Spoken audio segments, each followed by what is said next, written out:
Episode शुरू होता है और हम देखते हैं मिकासा कहती है वेलकम बैक एरन, और चलो घर वापस चलते हैं। तो एरन उससे कहता है तुम यहाँ क्यों हो। तो मिकासा उससे कहती है तुम इतनी अच्छी नींद सो रहे थे। तो एरन कहता है अच्छा ऐसा लगता है जैसे मैंने अभी अभी बहुत लंबा सपना देखा है, लेकिन मुझे याद नहीं है। तभी मिकासा एरन से कहती तुम रो क्यों रहे हो। फिर अगली सीन में हम देखते हैं रामजी कहता है सुनो हेलेल, इस जगह के बारे में तुम और मैं ही जानते हैं, और जब तक ये बैग भर नहीं जाता तब तक हम पैसे बचाएंगे ताकि हम सब अच्छी जगह रहने जा सके।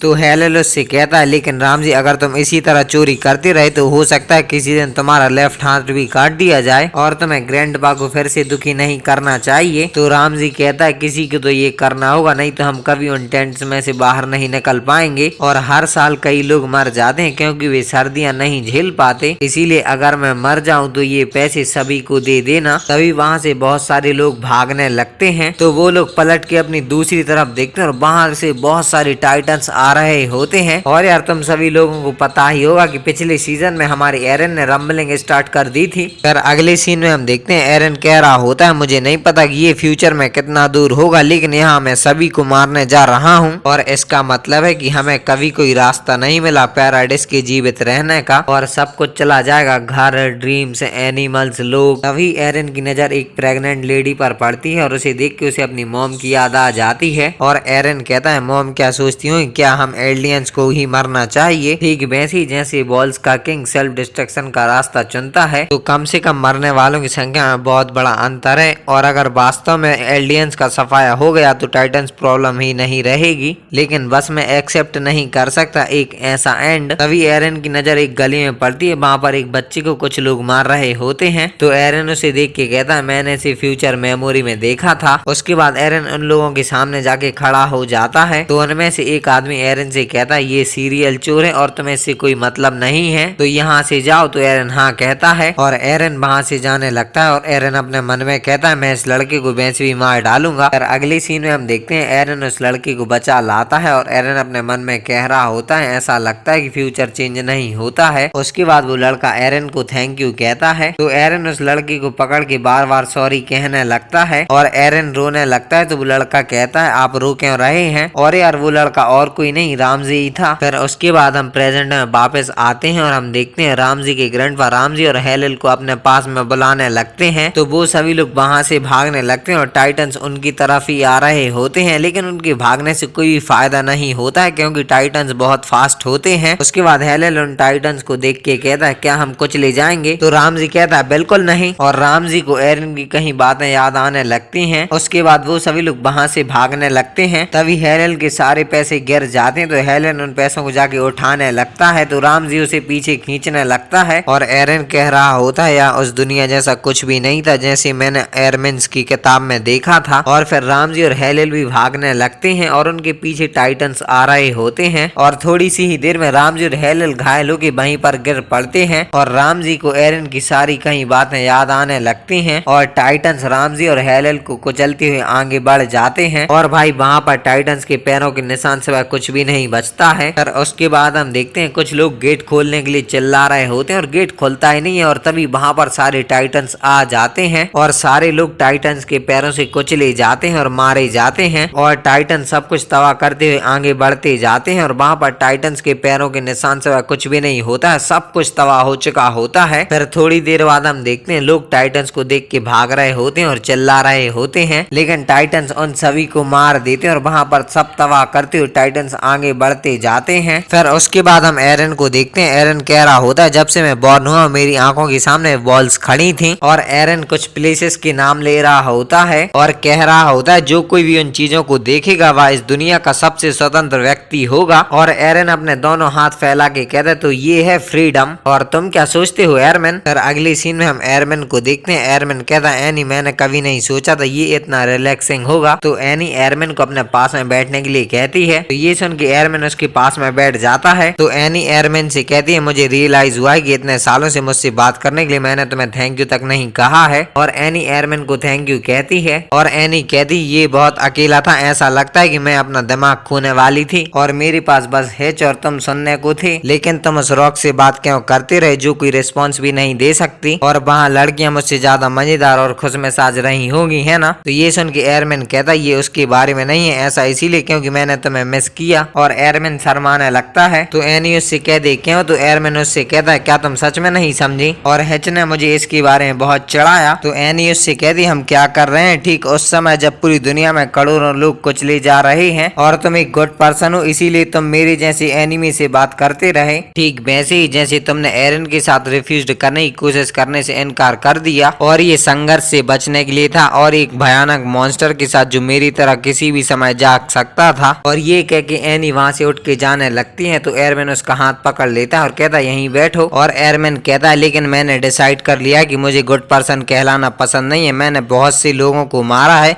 जिसमें छोटे बच्चे भी शामिल हैं, और मैंने अपने होमलैंड और अपने लोगों के साथ विश्वासघात करने का चॉइस किया है। मैंने अपने साथियों को मार डाला है और मैं पहले से ही एक मॉन्स्टर हूँ। और मैंने और एरन ने प्रॉमिस किया था कि किसी दिन हम अननोन वर्ल्ड में ट्रेवल करेंगे, और मैंने सोचा था कि ये सच हो जाएगा। तो ये सुन के एनी कहती लेकिन अननोन वर्ल्ड इतना अच्छा नहीं है ना। तो एयरमैन कहता है हाँ, और ये उस दुनिया जैसा कुछ भी नहीं है जिसका हमने सपना देखा था। तभी वहाँ पर एक पक्षी आकर बैठ जाता है और एयरमैन की नजर उस पर पड़ती है। तो एयरमैन कहता है मैं विश्वास करना चाहता हूँ, अभी बॉल की दूसरी साइड है जिसके बारे में हम कुछ भी नहीं जानते हैं। फिर उसके बाद हम देखते हैं कुछ लोग मिलकर फ्लाइंग बोट के ऊपर से नेट हटा रहे होते हैं, लेकिन तभी एक बंदा कहता है एक्सप्लोजिव बीच में आ रहे हैं। तो रायनर कहता है चलो इन्हें काट देते हैं। तो तभी एयरमैन कहता है शायद हम इसे किसी चीज के लिए यूज कर सकते हैं, तो इन्हें फ्लाइंग बोट पर लोड कर दो। फिर उसके बाद हम देखते हैं फैल को रो रहा होता है और कह रहा होता है क्या हर कोई पहले ही मर चुका है। तो तभी पीक कहती है रम्बलिंग मार्लिन कॉन्टिनेंट की मेजोरिटी को पहले ही फ्लैट कर चुकी है। तो फैल को कहता है तो हम सब अपने आप से क्या करने वाले हैं। तो पीक कहती है सॉरी मुझे नहीं पता। फिर उसके बाद हम देखते हैं मिकासा एनी से कहती तुम अपने इक्विपमेंट्स टेस्ट कर लो और तुम्हें नए गियर भी यूज करना नहीं आता है, अगर तुम चाहो तो रायनर के साथ प्रैक्टिस कर सकती हो। तो एनी कहती है क्यों। तो मिकासा उससे कहती है हमें वो करना चाहिए जो हम अभी कर सकते हैं, और क्या तुम हमारे साथ फ्लाइंग बोट पर नहीं आ रही हो। तो एनी मना करती है और एनी कहती है रम्बलिंग रुकने के बाद भी अब दुनिया में कोई भी एलियंस के सामने खड़ा नहीं होगा, और उन सभी को अभी भी उम्मीद है कि वो अपने होमलैंड को बचा सकते हैं। और एनी एयरमैन को देख के कहती मैं अपना फाइनल मूवमेंट शांति से बिताना चाहती हूँ। तो ये देख के मिकासा एनी की तरफ देखने लगती है और एनी शर्मा जाती है, और मिकासा उससे कहती है कब से चल रहा है ये। तो एनी कहती है क्या। तो मिकासा कहती है मैं समझ गई और अब तुम्हें और सफर नहीं करना पड़ेगा, और एयरमैन हमारे साथ फ्लाइंग बोट पर आ रहा है और हम सब एरन की तरफ जा रहे हैं। तो एनी मिकासा से कहती क्या तुम इंसानियत को बचाने के लिए एरन को मार दोगी। तो मिकासा मना करती है और मिकासा कहती एरन हमसे दूर जा चुका है इसीलिए हम उसे वापस लेने जा रहे हैं, और ये कह के मिकासा वहां से जाने लगती है। तो एनी उससे कहती क्या तुमने अपना स्कार्फ खो दिया। तो मिकासा कहती मेरे पास है। फिर उसके बाद हम देखते हैं एयरमैन लीवाई को रोक रहा होता है और एयरमैन कह रहा होता है सर आपको रेस्ट की जरूरत है। तो लीवाई उससे कहता है अगर मैं थोड़ी देर और सोया तो तुम लोग भूल जाओगे कि मैं भी एग्जिस्ट करता हूँ। और वो दाढ़ी वाली लेडी जाग गई, मुझे उससे सब कुछ उगलवाना है कि एरन कहाँ है। तो फिर हमें पहले का सीन दिखाया जाता है जब एलेना और एरन मिलकर प्लान बना रहे थे कि ये लोग लेवेरियो के बाद कहाँ जा सकते हैं, कौन सी सबसे खतरनाक जगह हो सकती है जिससे इनका प्लान खत्म हो सकता है। तो लेवेरियो के बाद इनका नेक्स्ट टारगेट होता है फोर्ट सार्टा, जहाँ पर एयरशिप्स बनाई जाती हैं जो कि रम्बलिंग को रोकने में काम आ सकती हैं, और इसीलिए एरन का नेक्स्ट टारगेट यही होता है। और एलेना इन सभी को ये चीज बता देती है और हमें दिखाया जाता है ये सभी लोग एयरशिप को ठीक करने में लगे हुए होते हैं। और पीक क्यूमे के पास आती है और कहती है आपको पता है फ्लाइंग बोट में जाना रिस्की हो सकता है, इसीलिए मैं चाहती कि वो दो बच्चे आपके साथ इसी शिप में रहें। तो क्यूमे कहती क्या उनको कोई प्रॉब्लम नहीं होगी। तो पीक कहती चिंता करने वाली कोई बात नहीं है, मैंने उनको केबिन में लॉक कर दिया और उनको ये पता नहीं है, लेकिन उनकी सुरक्षा के लिए मैं ये सब कर रही हूँ। और फिर हम देखते हैं सुबह हो जाती है और सभी लोग एयरशिप ठीक करने में लगे होते हैं, और इन सभी लोगों ने गियर्स पहन लिए होते हैं। और लीवाई देखता है कि उसके पास 2 ही उंगलियां बची, लेकिन वो फिर भी कहता है मेरे लिए 2 उंगलियां ही काफी हैं। और फिर एनी रायनर और पीक से कहती है मैंने कभी सोचा भी नहीं था कि मैं लड़ाई में नहीं जाऊंगी। तो पीक उससे कहती वैसे भी तुम मार्ली के लिए कभी ऑनेस्ट नहीं थी तो चलता है, और तुम अपनी लाइफ एंजॉय कर सकती हो, अपने डिसीजन खुद ले सकती हो। तो रायनर एनी से माफी मांगता है और कहता है ये सब मेरी गलती है, अगर उस दिन मैं मार्शल के मरने के बाद तुम्हें और ग्रेटर को अपने साथ घसीट के नहीं ले जाता तो ये सब होता ही नहीं, और मेरी वजह से वो ऑपरेशन चालू हुआ था। अगर हम वापस लौट जाते तो हम अपनी फैमिली के पास वापस चले जाते तो कोई दिक्कत नहीं होती, और ये सब मेरी गलती है। तो एनी कहती चिंता करने वाली कोई बात नहीं, याद है ना मैंने उसके बाद तुम्हें कितना मारा था। तो रायनर कहता है हाँ वैसे मुझे उसकी आदत पड़ चुकी है। तो ये सुन के एनी हंसने लगती है और रायनर को हक करती है। तो रायनर उससे कहता है उन दोनों का ध्यान रखना, और फिर एनी वापस शिप व्हाट्सएप में जाने लगती है और ये सब लोग एनी को बाय बाय कहते हैं और आर्मिन भी उसे बाय कहता है, जिसे देख के एनी उदास हो जाती है और वापस चली जाती है। और मैं इस वीडियो को यहीं पर खत्म करता हूँ, क्योंकि यार मेरा चैनल मोनेटाइज नहीं है तो मैं ज्यादा बड़ी वीडियो अपलोड नहीं कर सकता हूँ। लेकिन इसके बचे कुछ पार्ट की मैं वीडियो बहुत जल्द लाऊंगा, सच में इस बार में बहुत जल्द लाऊंगा।